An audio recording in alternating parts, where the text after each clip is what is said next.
Enseñanza doctrinal disciplinaria hacia la Iglesia y los eventos proféticos para estos tiempos finales. Encontrándonos en un tiempo de decisión crucial para la Iglesia, nos cabe saber que esta última edad de la noche es cuestión de prueba y disciplinario, hay que prepararse. Mensaje por Eusebio Castillo. El que tiene oído, oiga lo que el Espíritu dice a las iglesias. Apocalipsis 3, 22. Mensaje textuales de la disciplina y los juicios proféticos. Lección 1. Significado de la disciplina. Prevención, doctrina, amonestación, exhortación, reprensión y castigo si no vuelve arrepentido. Cada vez es más fuerte las advertencias y disciplinas cuando no sabemos obedecer a Dios. Todo porque no quiere que nos perdamos. Dios a quien quiere disciplina y azota a quien ha tomado por hijo. Hebreos 12, 5 al 8. Capítulo 1. Forma disciplinaria. 3 oportunidades. Las 3 oportunidades que Dios da a la cuarta no revocará su castigo. Amos 2, 1 al 4. Por ejemplo, las oportunidades que Dios da, lo podemos ver en los 3 años respecto a la parábola de la higuera, o de los 3000 años, lo cual ya entramos en su principio. El tercer milenio después de la primera venida de Cristo, hoy viene el Señor a pedir cuentas. Estamos en la última oportunidad, porque la cuarta no revoca su castigo. Parte 1. Amonestación. Mateo 18, 15 al 17. Por tanto, si tu hermano peca contra ti, ve y repréndele estando tú y él solos. Si te oyere, has ganado a tu hermano. Mas si no te oyere, toma aún contigo a 1 o 2, para que en boca de 2 o 3 testigos conste toda palabra. Si no los oyere a ellos, dilo a la iglesia. Y si no oyere a la iglesia, tenle por gentil y publicano. Este es el diseño que el Señor dejó hacia los líderes de cómo deberían corregir, juzgar a la iglesia cuando cometan una falta. Que comenzarían tales líderes con una amonestación, y no andar de aquí a allá buscando una forma de corrección de acuerdo a nuestros conocimientos naturales. Y eso sí sería una mala dirección para la iglesia, que se irá a la deriva. Más bien diríjase hacia una buena corrección, amonestación, o exhortación, siguiendo los pasos correspondientes. Veamos Deuteronomio 19, 15. No se tomará en cuenta un solo testigo contra ninguno en cualquier delito ni en cualquier pecado, en relación cualquiera ofensa cometida. Solo, por dicho de 2 o de 3 testigos, morirá el que hubiere de morir. No morirá por el dicho de un solo testigo. Deuteronomio 17, 6. Hoy por gracia tal vez no muera tal culpable, pero sí será un verdadero culpable cuando se presenten los testigos y se vea qué grado tiene dicha falta. Aunque tal falta cometida pueda ser pequeña o grande, siempre seguirá siendo pecado. La falta cometida puede ser perdonada, pero esto no quita a no recibir las consecuencias. Aunque por otro lado el culpable, cuando es hallado por los gobiernos gubernamentales, serán juzgados conforme a ley. Y si la ley le encuentra como un homicida, morirá o será castigado según lo que haya hecho. Pero no así con los justos. Porque la ley no fue dada para el justo, sino para los transgresores y desobedientes, para los impíos y pecadores, para los irreverentes y profanos, para los parricidas y matricidas, para los homicidas, para los fornicarios, para los sodomitas, para los secuestradores, para los mentirosos y perjuros, y para cuanto se oponga a la sana doctrina. 1 Timoteo 1, 9, 10. Parte 2. Advertencias. Cuando una persona, por ejemplo, es sanada de su enfermedad, a pesar que fue por su rebeldía, tendría que considerar, reflexionar respecto a su comportamiento anterior y no solamente pedir perdón al Señor, sino tratar de dejar el mal comportamiento. Porque podría ser lamentable en lo posterior. Por ejemplo, Jesús habló respecto al paralítico que fue restaurado. Después le halló Jesús en el templo, y le dijo: mira, has sido sanado. No peques más, para que no te venga alguna cosa peor. San Juan 5, 14.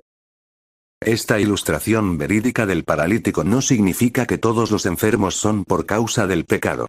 Pero esta enfermedad del paralítico, sí era por causa del pecado. Y Jesús le da una severa advertencia, y le dice: no peques más, para que no te venga alguna cosa peor.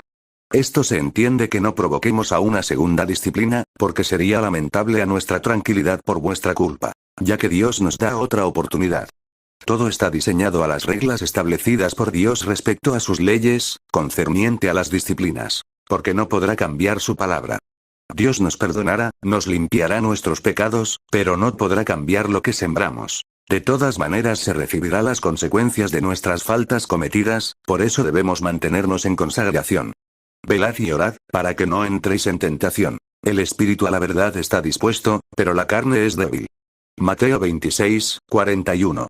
Parte 3. Las pruebas para manifestar las obras de Dios. No todo creyente sus pruebas son por causa del pecado, sino también para que Dios muestre su gloria. San Juan 9, 2, 3. Y le preguntaron sus discípulos, diciendo: Rabí, ¿quién pecó, este o sus padres, para que haya nacido ciego? Respondió Jesús: No es que pecó este, ni sus padres, sino para que las obras de Dios se manifiesten en él. Y aún más. Veamos. Ezequiel 18, 19, 20. Y si dijereis: ¿por qué el Hijo no llevará el pecado de su Padre? Porque el Hijo hizo según el derecho y la justicia, guardó todos mis estatutos y los cumplió, de cierto vivirá. El alma que pecaré, esa morirá. El Hijo no llevará el pecado del Padre, ni el Padre llevará el pecado del Hijo. La justicia del justo será sobre él, y la impiedad del impío será sobre él. Y esto se cumple lo que dijo el Señor: todo lo que el hombre sembraré eso mismo segará. Parte 4. La perseverancia en la prueba está relacionado con la tentación, por eso si queremos una vida consagrada en Dios, debemos permanecer en oración porque nuestra carne es débil.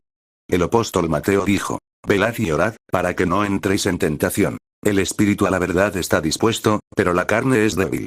Mateo 26, 41. Y el siervo Santiago dijo: Bienaventurado el varón que soporta la tentación, porque cuando haya resistido la prueba, recibirá la corona de vida, que Dios ha prometido a los que le aman. Santiago 1, 12. Y uno de los ejemplos estoíricos respecto a esto tenemos a Job. Pero extiende ahora tu mano y toca todo lo que tiene, y verás si no blasfema contra ti en tu misma presencia. Dijo Jehová a Satanás: He aquí, todo lo que tiene está en tu mano. Solamente no pongas tu mano sobre él. Y salió Satanás de delante de Jehová. Job 1, 11, 12. Y Jehová dijo a Satanás: ¿No has considerado a mi siervo Job, que no hay otro como él en la tierra, varón perfecto y recto, temeroso de Dios y apartado del mal, y que todavía retiene su integridad, aun cuando tú me incitaste contra él para que lo arruinara sin causa? Job 2, 3. Segunda prueba hacia Job. Respondiendo Satanás, dijo a Jehová: Piel por piel, todo lo que el hombre tiene dará por su vida. Job 2, 4. Estas dos pruebas sobre un justo como la de Job, es la historia más caótica que se ha escuchado en todos los tiempos de la historia humana, que no se le desea a nadie, porque cada prueba de las dos que recibió Job fue terrible. Pareció como si fuera un castigo, pero no, solo fue una prueba para demostrarnos no solo la integridad y fidelidad de Job ante su Creador, sino para saber que el hombre que por Ave fue hecho para estar por encima de cualquier aflicción de alguna prueba, o está por encima del mismo enemigo, aún en la agonía, porque podrá clamar a su Creador y él le responderá. Pero no así hará Dios con los malos, aunque por otro lado Dios siempre da oportunidades. Por ejemplo, en todos los tiempos desde Génesis hasta Apocalipsis son 3 oportunidades que siempre han salido a la luz. Como también podemos ver en todo el tiempo de la creación del hombre. Son 7000 años con el reinado de Cristo. Pero a mediado de los 7000 años vino Cristo. O sea, de la primera venida de Cristo hasta su regreso son 3000 años, y con el milenio del reinado de Cristo sería 7000 años. La venida de Cristo es de sorpresa, que puede venir cualquier momento, y no esperemos enmendar nuestros errores cuando tal vez no haya oportunidad. Por ejemplo, para la primera venida de Cristo eran 3000 años que habían pasado y Dios tuvo que juzgar a esa generación. Por ejemplo, veamos la parábola de la higuera. Dijo también esta parábola: tenía un hombre una higuera plantada en su viña, y vino a buscar fruto en ella, y no lo halló. Y dijo al viñador: He aquí, hace 3 años que vengo a buscar fruto en esta higuera, y no lo hallo. Córtala. ¿Para qué inutiliza también la tierra? Él entonces, respondiendo, le dijo: Señor, déjala todavía este año, hasta que yo cabe alrededor de ella, y la abone. Y si diere fruto, bien. Y si no, la cortarás después. Lucas 13, 6, 9. Es que el cuarto Dios no revoca su castigo. Sé que la maldad se aumenta y los tiempos son más difíciles, y aún en este tiempo del gobierno mundial del anticristo. Jesús lo dijo: si los días no fueren acortados nadie sería salvo. Mateo 24, 22. La maldad en este tiempo seguirá aumentando más y más. Habrá más pecado, más desgracia en este mundo. Es cierto que todo lo que el hombre tiene dará por su vida, pero el hombre apartado solo para Dios preferirá dejar lo que más ama en este mundo, que dejar a Dios. Por eso he allí el ejemplo de los mártires y de los santos que morirán ante el gobierno mundial del anticristo, que servir al amo del reino de este mundo. A veces nuestra situación después que recibimos a Cristo es de necesidad. Pero recordemos que con Cristo todo es posible, solo es decidirse y emprender esa luz de esperanza que Dios los iluminará. Sométase en interno en ayuno y oración 2 o 3 días según como usted está en su fe, y todo cambiará. Nunca se someta bajo las fuerzas enemigas, Dios nos ha hecho más que vencedores. Sométase a prueba su propia obra y tendrá motivo de gloriarse, porque aún sabe usted, que las puertas del Hades no prevalecerán contra la iglesia. Mateo 16, 18. Someteos, pues, a Dios. Resistid al diablo, y huirá de vosotros. Santiago 4, 7. Por otro lado, respecto a la iglesia denominal, estaría fría, tibia para la llegada de Jesús. Y esto debe preocupar a cada uno de nosotros, y levantarnos más bien de nuestro dormitar y salgamos fuera del campamento llevando el vituperio de Jesucristo. Trabajemos por la gran causa del Evangelio, porque si seguimos en nuestros laureles, el castigo sería más severo cada vez. Y esto no sería por culpa de nuestro Padre, sino por culpa nuestra. Todo por no saben obedecer a Dios, y eso sería un gran problema para la entrada hacia el gran milenio, porque allí entrará gente justa. Parte 5. Acabados por completo. Deuteronomio 1, 34, 35. Y oyó Jehová la voz de vuestras palabras, y se enojó, y juró diciendo: no verá hombre alguno de estos, de esta mala generación, la buena tierra que juré que había de dar a vuestros padres. Aquellos varones que habían hablado mal de la tierra, murieron de plaga delante de Jehová. Números 14, 37. Y entre estos ninguno hubo de los contados por Moisés y el sacerdote Aarón, quienes contaron a los hijos de Israel en el desierto de Sinaí. Porque Jehová había dicho de ellos: morirán en el desierto. Y no quedó varón de ellos, sino Caleb hijo de Jefone y Josué hijo de Nun. Números 26, 64, 65.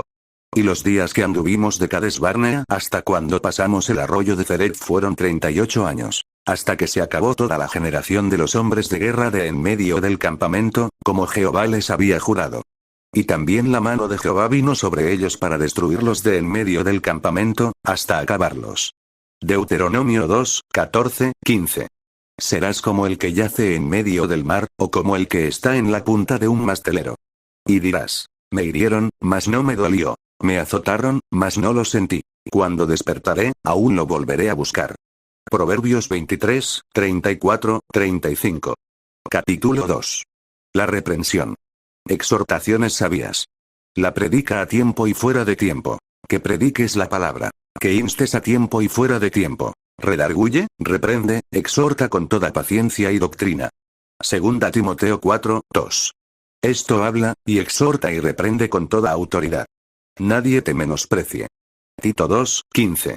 En el campo ministerial, para cumplir con todos estos requisitos o cualidades a favor de la Iglesia, se debe exhortar, reprender con toda autoridad, y paciencia y doctrina. Y para esto se necesita tener los 5 ministerios en acción en la Iglesia, y no solamente el pastor como lo vemos hoy en día, y que los ministros sean de unción por el Espíritu Santo, todo para edificación del cuerpo de Cristo. Y cuando los creyentes sean conducidos bajo la dirección de la unción ministerial pastoral, y el discípulo perciba la unción, recién será un discípulo de Cristo. Y el Señor le enseñará directamente que no necesitará que nadie os enseñe. 1 Juan 2, 27. Pablo dijo que los servidores deben tener doctrina, autoridad para redarguir, reprender, y exhortar. Esto no es aprender un poco de teoría y ser pastor o de tratar solucionar cualquier problema sin ninguna dirección pastoral que no es dado del cielo por el Espíritu. Porque todo será para un fin de perfeccionar a los santos para la obra del ministerio, para la edificación del cuerpo de Cristo, hasta que todos lleguemos a la unidad de la fe y del conocimiento del Hijo de Dios, a un varón perfecto, a la medida de la estatura de la plenitud de Cristo. Efesios 4, 12, 13. Por ejemplo, para todos los que desean el liderazgo, obispado, buena obra desea. Pero deben saber que hay requisitos que cumplir. Pablo dijo: pero es necesario que el obispo sea irreprensible, marido de una sola mujer, sobrio, prudente, decoroso, hospedador, apto para enseñar, no dado al vino, no pendenciero, no codicioso de ganancias deshonestas, sino amable, apacible, no avaro. Que gobierne bien su casa, que tenga a sus hijos en sujeción con toda honestidad, pues el que no sabe gobernar su propia casa, ¿cómo cuidará de la iglesia de Dios? 1 Timoteo 3, 1, 5. Parte 1. Enseñanza racional. Pues si nuestro corazón nos reprende, mayor que nuestro corazón es Dios, y Él sabe todas las cosas. Amados, si nuestro corazón no nos reprende, confianza tenemos en Dios. Y cualquiera cosa que pidiéremos la recibiremos de él, porque guardamos sus mandamientos, y hacemos las cosas que son agradables delante de él. Primera Juan 3, 20 al 22. Así que, hermanos, os ruego por las misericordias de Dios, que presentéis vuestros cuerpos en sacrificio vivo, santo, agradable a Dios, que es vuestro culto racional. Romanos 12, 1, parte 2. Exhortación considerada. Primera Timoteo 5, 1. No reprendas al anciano, sino exhórtale como a padre. A los más jóvenes, como a hermanos. Primera Timoteo 5, 20. A los que persisten en pecar, repréndelos delante de todos, para que los demás también teman. Parte 3. Reprensión dura. A los cuales es preciso tapar la boca, que trastornan casas enteras, enseñando por ganancia deshonesta lo que no conviene. Uno de ellos, su propio profeta, dijo: los cretenses, siempre mentirosos, malas bestias, glotones ociosos. Este testimonio es verdadero. Por tanto, repréndelos duramente, para que sean sanos en la fe, no atendiendo a fábulas judaicas, ni a mandamientos de hombres que se apartan de la verdad. Tito 1, 11 al 14. En este tiempo postrero la mayor parte de los mayorales de los que predican solo de prosperidad, están en el campo de lo cretenses siempre mentirosos, malas bestias, glotones ociosos que viven a costilla del pueblo. No saben o se hacen los ignorantes para no saber para quién en sí va los diezmos. Aquellos diezmos deben ir a los necesitados, al levita, al extranjero, al huérfano y a las viudas, etc. Deuteronomio 26, 12. No sé por qué el pueblo no se da cuenta y prefiere dar diezmos y ofrendas a gente que están lleno de lujos de carros y aviones, mientras el huérfano, la viuda y el desamparado muere para falta de un pan. Pueblo de Cristo, dejen aquellos cretenses y ayuden más bien al necesitado y Dios les bendecirá y así estarán cumpliendo con la palabra de Dios. Parte 4. Rechazados. Al hombre que cause divisiones, después de una y otra amonestación deséchalo, sabiendo que el tal se ha pervertido, y peca y está condenado por su propio juicio. Tito 3, 10, 11. La división dentro del pueblo de Dios es el arma más destructiva del diablo, porque destruye y arruina los planes de Dios dentro de la iglesia. Por lo tanto, si ha tenido 2 o 3 amonestaciones tal creyente y no quiera arrepentirse, deséchalo, no lo consienta, porque sería muy peligroso para la obra de Dios. Seguid la paz con todos, y la santidad, sin la cual nadie verá al Señor. Mirad bien, no sea que alguno deje de alcanzar la gracia de Dios, que brotando alguna raíz de amargura, os estorbe, y por ella muchos sean contaminados. No sea que haya algún fornicario, o profano, como Esaú, que por una sola comida vendió su primogenitura. Porque ya sabéis que aún después, deseando heredar la bendición, fue desechado, y no hubo oportunidad para el arrepentimiento, aunque la procuró con lágrimas. Hebreos 12, 14, 17. Capítulo 3. Consecuencias o recompensas proféticas. Parte 1. Disciplina por mano de Dios. Pero Satanás se levantó contra Israel, e incitó a David a que hiciese censo de Israel. Y dijo David a Joab y a los príncipes del pueblo: Id, haced censo de Israel desde Beerseba hasta Dan, e informadme sobre el número de ellos para que yo lo sepa. Y dijo Joab: Añada Jehová a su pueblo 100 veces más, rey señor mío. ¿No son todos estos siervos de mi señor? ¿Para qué procura mi señor esto, que será para pecado a Israel? Mas la orden del rey pudo más que Joab. Salió, por tanto, Joab, y recorrió todo Israel, y volvió a Jerusalén y dio la cuenta del número del pueblo a David. Primera Crónicas 21, 1, 4.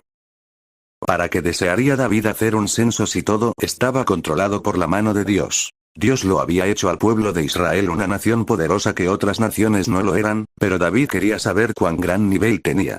Había dejado que el enemigo le incitara. Él estaba procurando exaltarse a sí mismo y aun en la fuerza nacional de Israel, él había dejado nacer las decisiones de orgullo dentro de su corazón.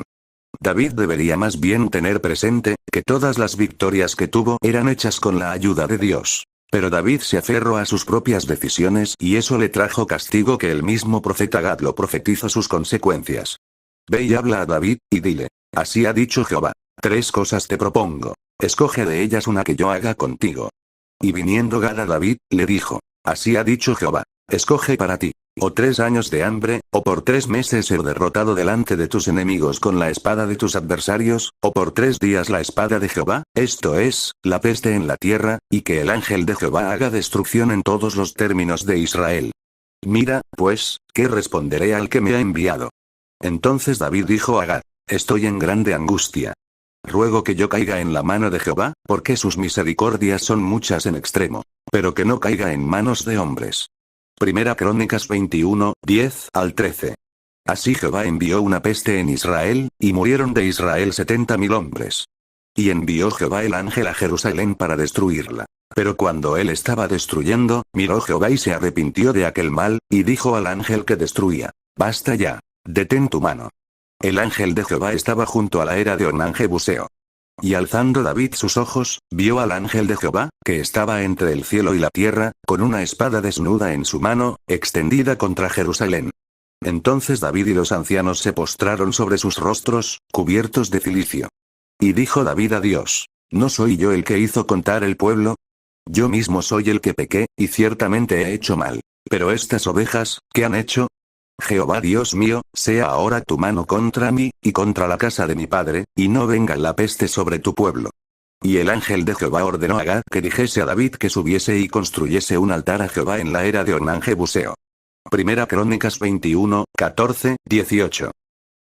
Las ofrendas, sacrificios y todo lo demás en una acción de arrepentimiento es muy bueno, pero hay un detalle. Que Dios no escuchara nuestras oraciones mientras haya un altar en nuestro corazón y aún congregarnos en la casa de Dios, y eso es lo que después hizo David para que en lo posterior tengamos a donde acudir inmediatamente en nuestra necesidad. Pero eso sí, tiene que costarle, tiene que usted pagar el precio y no hacer que otros pretendan hacer lo que usted debería hacer. Entonces dijo David a Ornán: Dame este lugar de la era, para que edifique un altar a Jehová. Dámelo por su cabal precio, para que cese la mortandad en el pueblo. Y Ornán respondió a David: Tómala para ti, y haga mi señor el rey lo que bien le parezca. Y aún los bueyes daré para el holocausto, y los trillos para leña, y trigo para la ofrenda. Yo lo doy todo. Entonces el rey David dijo a Ornán: No, sino que efectivamente la compraré por su justo precio. Porque no tomaré para Jehová lo que es tuyo, ni sacrificaré holocausto que nada me cueste. Y dio David a Ornán por aquel lugar el peso de 600 siclos de oro. Y edificó allí David un altar a Jehová, en el que ofreció holocaustos y ofrendas de paz, e invocó a Jehová, quien le respondió por fuego desde los cielos en el altar del holocausto. Entonces Jehová habló al ángel, y éste volvió su espada a la vaina. Viendo David que Jehová le había oído en la era de Ornán Jebuseo, ofreció sacrificios allí. Primera Crónicas 21, 22, 28. Parte 2. El juicio en los días finales. La lluvia en Egipto. He aquí que mañana a estas horas yo haré llover granizo muy pesado, cual nunca hubo en Egipto, desde el día que se fundó hasta ahora. Éxodo 9, 18. Les dio granizo por lluvia, y llamas de fuego en su tierra. Salmos 105, 32. Aquellos juicios en aquel entonces fue y es el testimonio vivo que Dios no dejará sin castigo a aquel que le reta y endurece su corazón para no aceptar sus leyes. Y ajustaré el juicio a cordel, y a nivel la justicia. Y granizo barrerá el refugio de la mentira, y aguas arrollarán el escondrijo. Isaías 28, 17.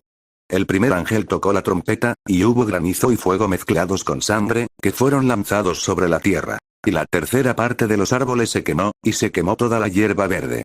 Apocalipsis 8, 7. Los juicios postreros que vendrán sobre la tierra sobre los gobiernos mundiales serán terribles. Pues si el primer juicio de la trompeta es terrible, cuanto más será las últimas y aún las copas de la ira de Dios. Porque conforme aquellos gobiernos ajustaren al pueblo, también serán ajustados para nunca levantarse. Parte 3. La gran señal profética de Jonás. Vino palabra de Jehová a Jonás hijo de Amitai, diciendo: Levántate y ve a Nínive, aquella gran ciudad, y pregona contra ella, porque ha subido su maldad delante de mí. Y Jonás se levantó para huir de la presencia de Jehová a Tarsis, y descendió a Jope, y halló una nave que partía para Tarsis. Y pagando su pasaje, entró en ella para irse con ellos a Tarsis, lejos de la presencia de Jehová. Pero Jehová hizo levantar un gran viento en el mar, y hubo en el mar una tempestad tan grande que se pensó que se partiría la nave. Y los marineros tuvieron miedo, y cada uno clamaba a su Dios. Y echaron al mar los enseres que había en la nave, para descargarla de ellos. Pero Jonás había bajado al interior de la nave, y se había echado a dormir. Y el patrón de la nave se le acercó y le dijo: ¿Qué tienes, dormilón? Levántate, y clama a tu Dios. Quizá él tendrá compasión de nosotros, y no pereceremos. Y dijeron cada uno a su compañero: Venid y echemos suertes, para que sepamos por causa de quién nos ha venido este mal. Y echaron suertes, y la suerte cayó sobre Jonás. Entonces le dijeron ellos: decláranos ahora por qué nos ha venido este mal. ¿Qué oficio tienes, y de dónde vienes? ¿Cuál es tu tierra, y de qué pueblo eres? Y él les respondió: soy hebreo, y temo a Jehová, Dios de los cielos, que hizo el mar y la tierra. Y aquellos hombres temieron sobremanera, y le dijeron: ¿por qué has hecho esto? Porque ellos sabían que huía de la presencia de Jehová, pues él se lo había declarado. Y le dijeron: ¿qué haremos contigo para que el mar se nos aquiete? Porque el mar se iba embraveciendo más y más. Él les respondió: tomadme y echadme al mar, y el mar se os aquietará. Porque yo sé que por mi causa ha venido esta gran tempestad sobre vosotros. Jonás 1:12. Pero Jehová tenía preparado un gran pez que tragase a Jonás. Y estuvo Jonás en el vientre del pez 3 días y 3 noches. Jonás 1:17. La predicción de Jesús. Y apiñándose las multitudes, comenzó a decir: esta generación es mala. Demanda señal, pero señal no le será dada, sino la señal de Jonás. Porque así como Jonás fue señal a los ninivitas, también lo será el Hijo del Hombre a esta generación. Lucas 11:29-30. Jonás fue escogido para ser una señal histórica ante el mundo, para este tiempo respecto a los ninivitas, hacia este siglo. Y Jesucristo es la señal suprema ante toda la humanidad. Porque aún estaremos supeditados ante sus leyes, que cada uno le será pagado según a vuestras obras. 2 Corintios 5:10. Entonces respondieron algunos de los escribas y de los fariseos, diciendo: Maestro, deseamos ver de ti señal. Él respondió y les dijo: la generación mala y adúltera demanda señal. Pero señal no le será dada, sino la señal del profeta Jonás. Porque como estuvo Jonás en el vientre del gran pez 3 días y 3 noches, así estará el Hijo del Hombre en el corazón de la tierra 3 días y 3 noches. Los hombres de Nínive se levantarán en el juicio con esta generación, y la condenarán. Porque ellos se arrepintieron a la predicación de Jonás, y he aquí más que Jonás en este lugar. La reina del sur se levantará en el juicio con esta generación, y la condenará. Porque ella vino de los fines de la tierra para oír la sabiduría de Salomón, y he aquí más que Salomón en este lugar. Mateo 12:38-42. Parte 4. La manifestación original de entre las cuatro. Primera Reyes 19:9-13. Y allí se metió en una cueva, donde pasó la noche. Y vino a él palabra de Jehová, el cual le dijo: ¿qué haces aquí, Elías? Él respondió: he sentido un vivo celo por Jehová Dios de los ejércitos. Porque los hijos de Israel han dejado tu pacto, han derribado tus altares, y han matado a espada a tus profetas. Y solo yo he quedado, y me buscan para quitarme la vida. Él le dijo: sal fuera, y ponte en el monte delante de Jehová. Y he aquí Jehová que pasaba, y un grande y poderoso viento que rompía los montes, y quebraba las peñas delante de Jehová. Pero Jehová no estaba en el viento. Y tras el viento un terremoto. Pero Jehová no estaba en el terremoto. Y tras el terremoto un fuego. Pero Jehová no estaba en el fuego. Y tras el fuego un silbo apacible y delicado. Y cuando lo oyó Elías, cubrió su rostro con su manto, y salió, y se puso a la puerta de la cueva. Y he aquí vino a él una voz, diciendo: ¿qué haces aquí, Elías?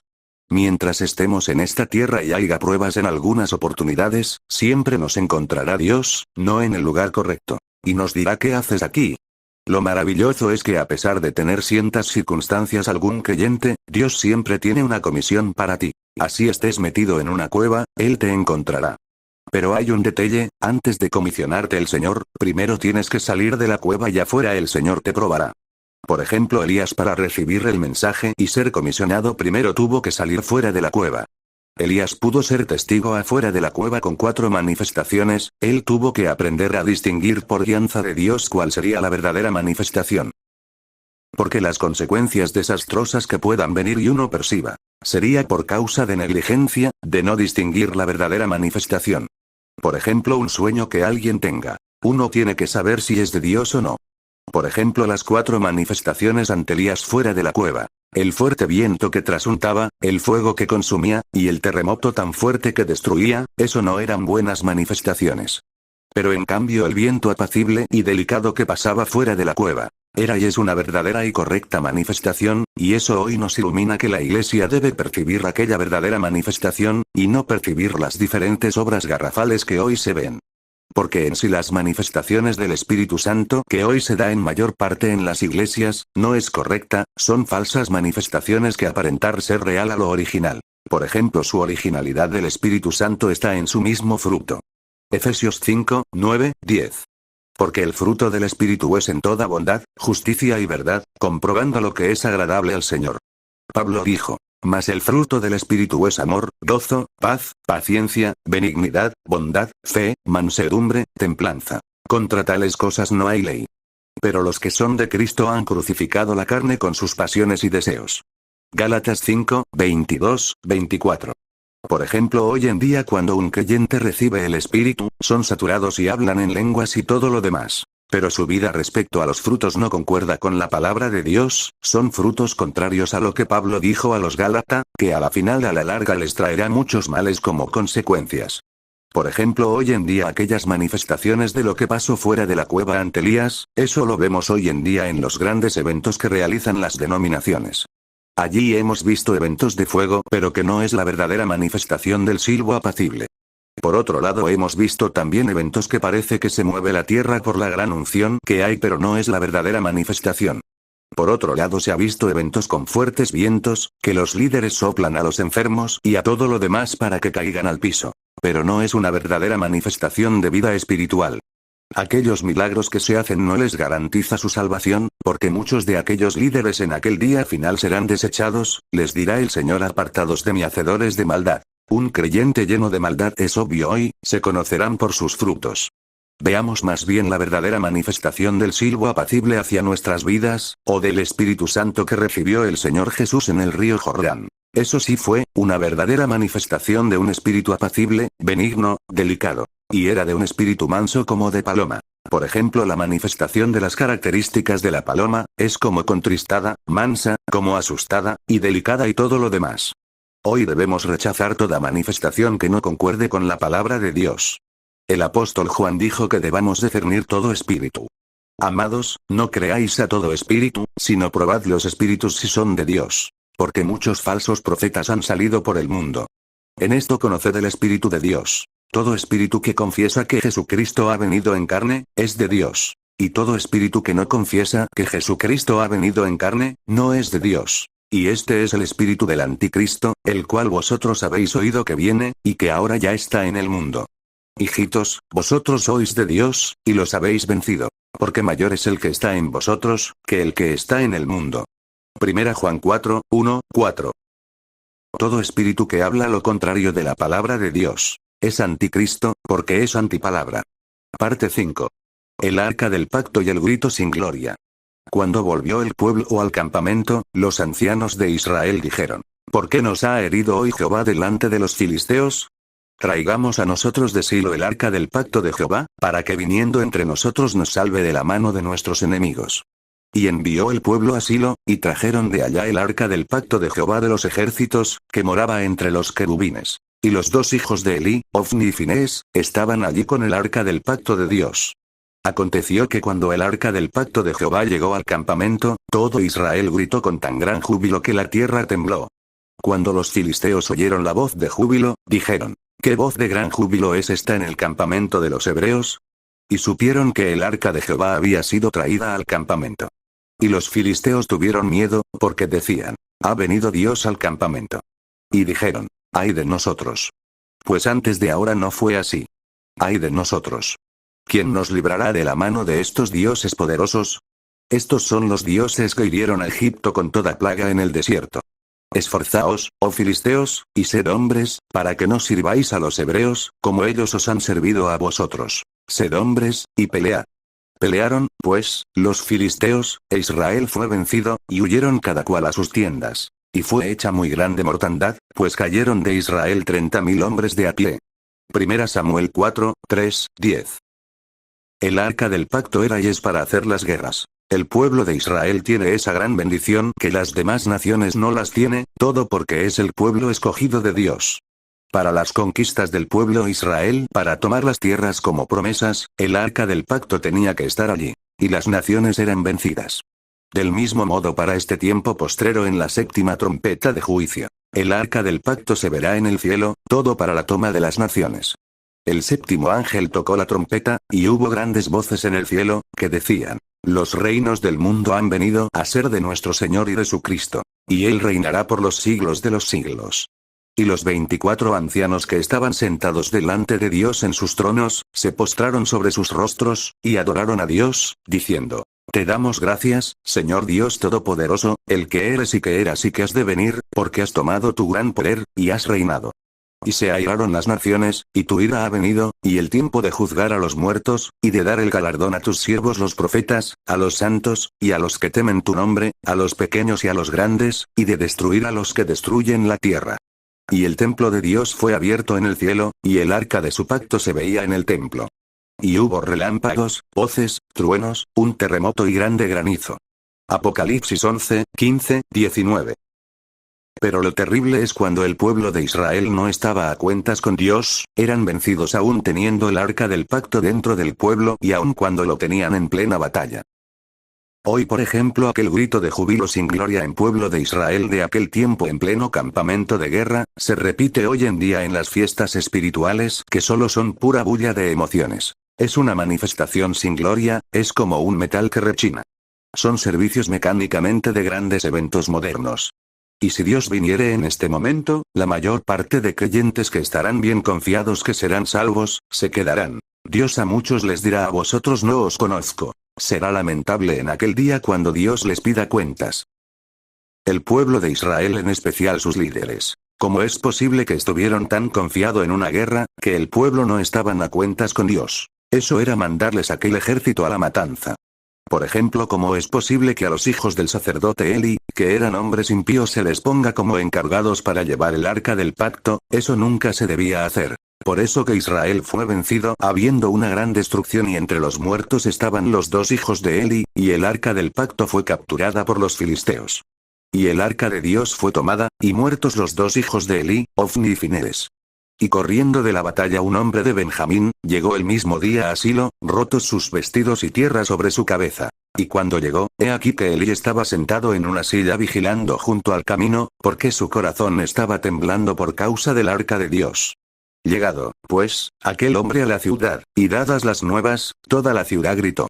Cuando Eli oyó el estruendo de la gritería, dijo: ¿Qué estruendo de alboroto es este? Y aquel hombre vino a prisa y dio las nuevas a Eli. Era ya Eli de edad de 98 años, y sus ojos se habían oscurecido, de modo que no podía ver. Dijo, pues, aquel hombre a Eli: yo vengo de la batalla, he escapado hoy del combate. Y Eli dijo: ¿qué ha acontecido, hijo mío? Y el mensajero respondió diciendo: Israel huyó delante de los filisteos, y también fue hecha gran mortandad en el pueblo. Y también tus dos hijos, Ofni y Finees, fueron muertos, y el arca de Dios ha sido tomada. Y aconteció que cuando él hizo mención del arca de Dios, Eli cayó hacia atrás de la silla al lado de la puerta, y se desnucó y murió, porque era hombre viejo y pesado. Y había juzgado a Israel 40 años. 1 Samuel 4, 11, 18. Parte 6. El arca capturada. 1 Samuel 5, 1 al 12. Cuando los filisteos capturaron el arca de Dios, la llevaron desde Ebenezer a Asdod. Y tomaron los filisteos el arca de Dios, y la metieron en la casa de Dagón, y la pusieron junto a Dagón. Y cuando al siguiente día los de Asdod se levantaron de mañana, he aquí Dagón postrado en tierra delante del arca de Jehová. Y tomaron a Dagón y lo volvieron a su lugar. Y volviéndose a levantar de mañana el siguiente día, he aquí que Dagón había caído postrado en tierra delante del arca de Jehová. Y la cabeza de Dagón y las dos palmas de sus manos estaban cortadas sobre el umbral, habiéndole quedado a Dagón el tronco solamente. Por esta causa los sacerdotes de Dagón y todos los que entran en el templo de Dagón no pisan el umbral de Dagón en Asdod, hasta hoy. Y se agravó la mano de Jehová sobre los de Asdod, y los destruyó y los hirió con tumores en Asdod y en todo su territorio. Y viendo esto los de Asdod, dijeron: no quede con nosotros el arca del Dios de Israel, porque su mano es dura sobre nosotros y sobre nuestro Dios Dagón. Convocaron, pues, a todos los príncipes de los filisteos, y les dijeron: ¿qué haremos del arca del Dios de Israel? Y ellos respondieron: pásese el arca del Dios de Israel a Gat. Y pasaron allá el arca del Dios de Israel. Y aconteció que cuando la habían pasado, la mano de Jehová estuvo contra la ciudad con gran quebrantamiento, y afligió a los hombres de aquella ciudad desde el chico hasta el grande, y se llenaron de tumores. Entonces enviaron el arca de Dios a Ecrón. Y cuando el arca de Dios vino a Ecrón, los ecronitas dieron voces, diciendo: han pasado a nosotros el arca del Dios de Israel para matarnos a nosotros y a nuestro pueblo. Y enviaron y reunieron a todos los príncipes de los filisteos, diciendo: enviad el arca del Dios de Israel, y vuélvase a su lugar, y no nos mate a nosotros ni a nuestro pueblo. Porque había consternación de muerte en toda la ciudad, y la mano de Dios se había agravado allí.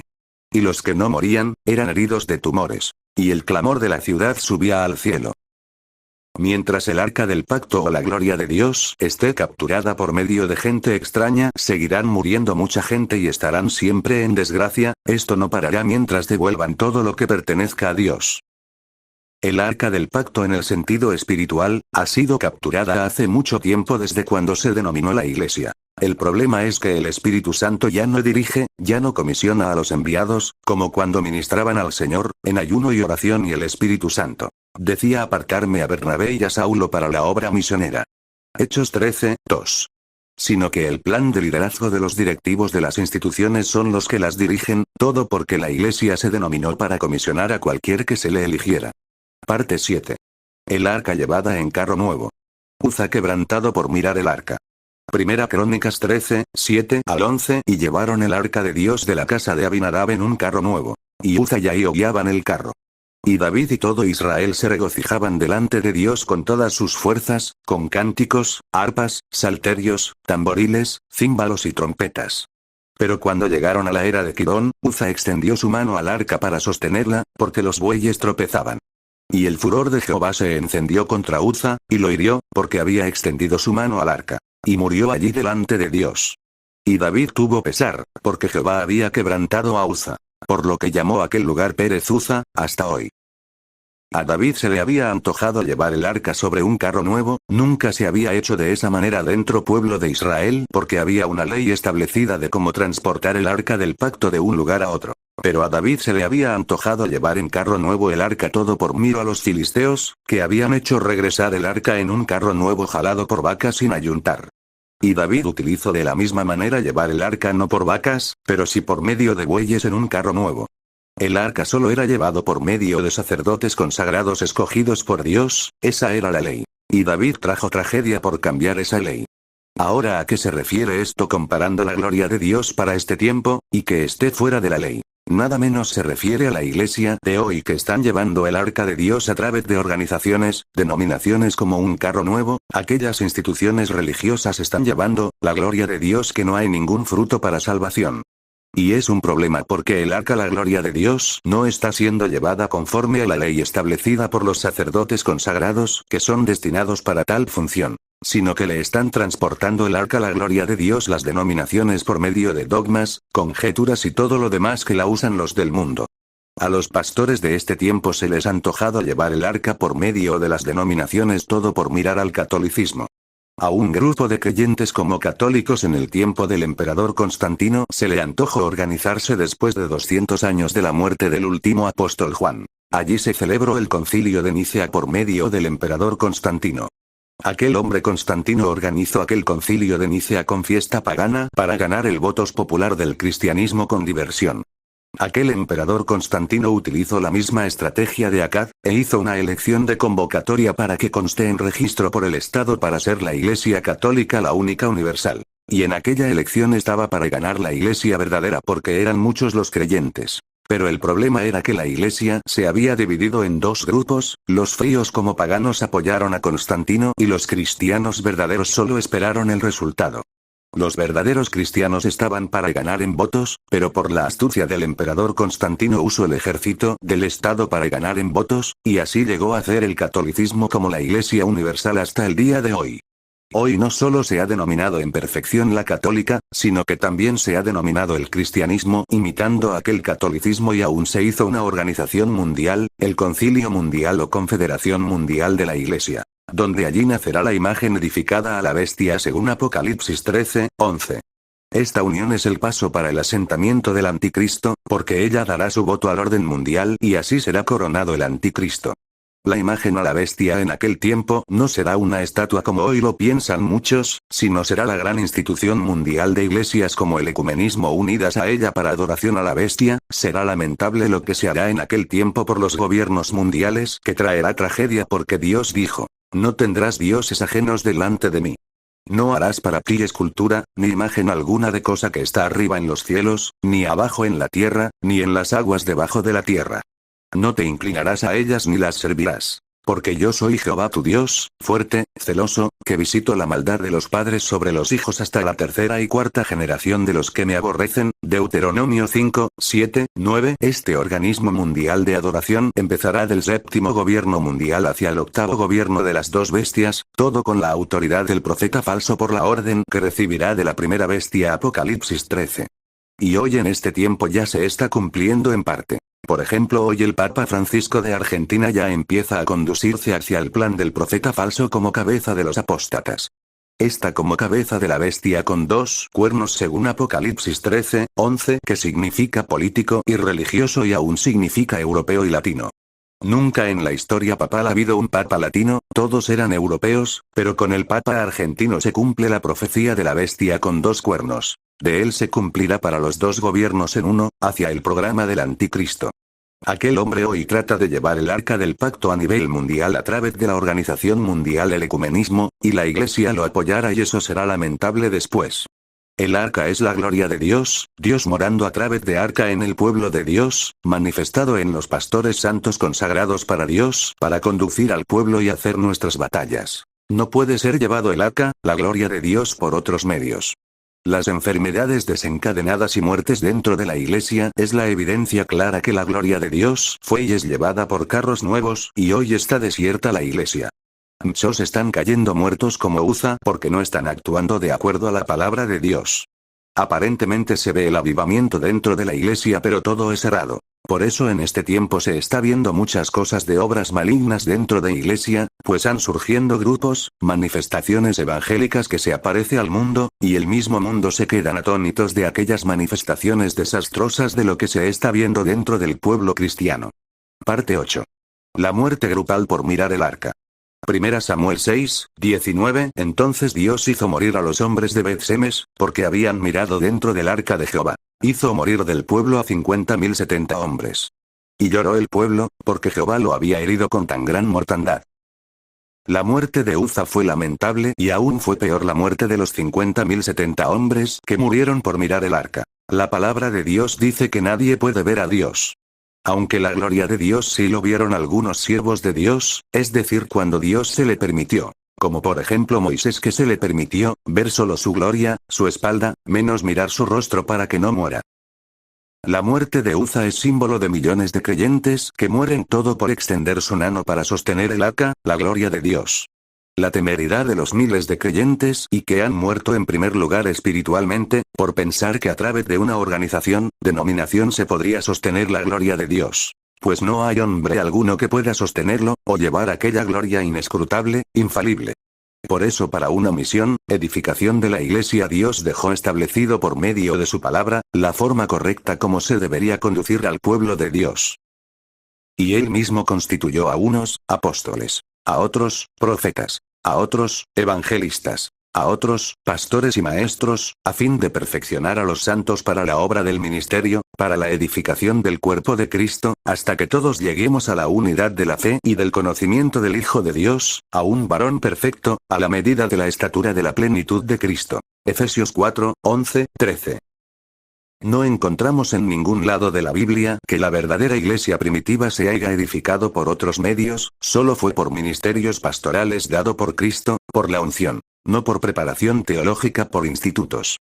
La preparación teológica por medio de institutos es conducir la iglesia, la gloria de Dios a través de carros nuevos jalados por vacas o bueyes. De esta manera es cuestión, nominal, que miles y miles de creyentes mueren y seguirán muriendo por el camino por seguir el sistema del catolicismo. Pues lo mejor es que cuando un creyente se haya conducido por la rama pastoral, y haya percibido la unción, de allí en adelante no tiene necesidad de que nadie os enseñe. 1 Juan 2, 27. El arca en carro nuevo y el pago. Estuvo el arca de Jehová en la tierra de los filisteos 7 meses. Entonces los filisteos, llamando a los sacerdotes y adivinos, preguntaron: ¿qué haremos del arca de Jehová? Hacednos saber de qué manera la hemos de volver a enviar a su lugar. Ellos dijeron: si enviáis el arca del Dios de Israel, no la enviéis vacía, sino pagadle la expiación. Entonces seréis sanos, y conoceréis por qué no se apartó de vosotros su mano. Y ellos dijeron: ¿Y qué será la expiación que le pagaremos? Ellos respondieron: conforme al número de los príncipes de los filisteos, 5 tumores de oro, y 5 ratones de oro, porque una misma plaga ha afligido a todos vosotros y a vuestros príncipes. Haréis, pues, figuras de vuestros tumores, y de vuestros ratones que destruyen la tierra, y daréis gloria al Dios de Israel. Quizá aliviará su mano de sobre vosotros y de sobre vuestros dioses, y de sobre vuestra tierra. ¿Por qué endurecéis vuestro corazón, como los egipcios y Faraón endurecieron su corazón? Después que los había tratado así, no los dejaron ir, y se fueron. Haced, pues, ahora un carro nuevo, y tomad luego 2 vacas que críen, a las cuales no haya sido puesto yugo, y uncid las vacas al carro, y haced volver sus becerros de detrás de ellas a casa. Tomaréis luego el arca de Jehová, y la pondréis sobre el carro, y las joyas de oro que le habéis de pagar en ofrenda por la culpa, las pondréis en una caja al lado de ella. Y la dejaréis que se vaya. Y observaréis. Si sube por el camino de su tierra a Bet-Semes, él nos ha hecho este mal tan grande. Y si no, sabremos que no es su mano la que nos ha herido, sino que esto ocurrió por accidente. 1 Samuel 6, 1 al 9.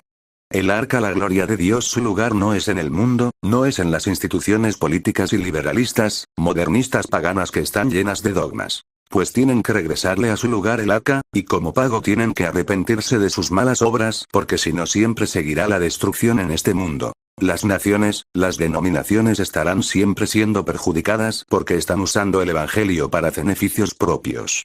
Veamos por ejemplo, dentro de las denominaciones están saliendo un sinnúmero de manifestaciones que no están dentro de la Biblia y que las iglesias se han llenado de dogmas, supersticiones, de modernismo, politeísmo y todo lo demás, como el sistema de solo prosperidad, etcétera.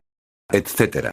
Pues esto indica que le esperará a más corrupción si no se salen a tiempo. Que serán entregados a sus propias concupiscencias y hallarán después destrucción como lo será la gran Babilonia por medio de las 10 naciones.